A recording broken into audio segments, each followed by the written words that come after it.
उन राजा का नियम था कि उन्होंने अपने राज्य के परकोटे में कई सैनिक बैठा रखे थे और उन सैनिकों से एक ही आज्ञा दे रखी थी कि भाई पुष्प, अक्षत, चंदन, रोली संग लेके बैठा करो। हमारे राज्य के बाहर से जो भी संत जावें, तिलक करो, अक्षत करो, पुष्प प्रदान करो, चरण धो और दक्षिणा भी दे रखी, दक्षिणा भी दो। और अंत में प्रार्थना करना, अगर उनको संकोच ना हो तो हमारे निवास पे चलें, हमारे घर। अब ये कथा ना कई लोगों को विचलित कर सकती है, इसलिए ध्यान से सुनिएगा। आप ये तक सोच सकते हो ऐसा कौन कर सकता है, लेकिन ये भी हुआ है। तो राजा ने नियम क्या रखा था कि भाई संतों को पुष्प, अक्षत आदि सब प्रदान करो, अंत में दक्षिणा दो और फिर पूछना, अगर उनको अनुकूल लगे तो राज्य के भीतर आकर के मुझे और मेरी पत्नी को सेवा का अवसर प्रदान करें। तो एक बार अयोध्या से कुछ संतों की टोली पंढरपुर जा रही थी। सब लोग इधर देखो, इधर देखो, यहां देखो, सुनो कथा।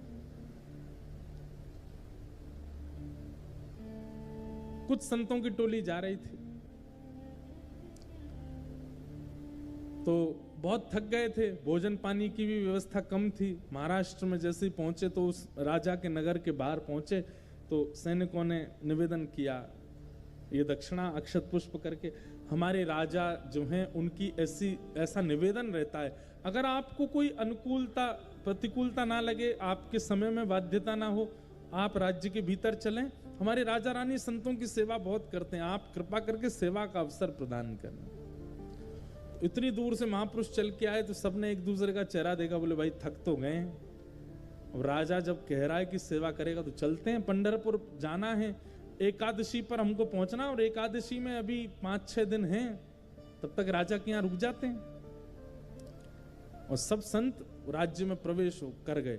राजा को पता चला कि अयोध्या के संत आए तो महाराज क्षण भर में ही उसने पूरे नगर को सजा दिया, अपने यहाँ उत्तम व्यवस्था कर दी, पुष्प मंगाए, गुलाब जल का छिड़काव करवा दिया, इत्र छिड़कवा दिए, ढोल नगाड़े बजवाने लगा, मंगल वाद्य बजने लगे। और महाराज राजा अपना मुकुट उतार करके संतों के चरणों में नतमस्तक हो गया, रानी भी नतमस्तक हो गई। और उन सब संतों को एक सुंदर व्यवस्था में ले गए, वहां कहा यहां रहिए, प्रेम से आप लोग पाइए। 3-4 दिन इतनी सेवा की, मतलब मानो जैसे इशारे देखता था। संतों के चेहरे पर अगर शुष्कता दिखती तो राजा रोता रोता पहुंच जाता,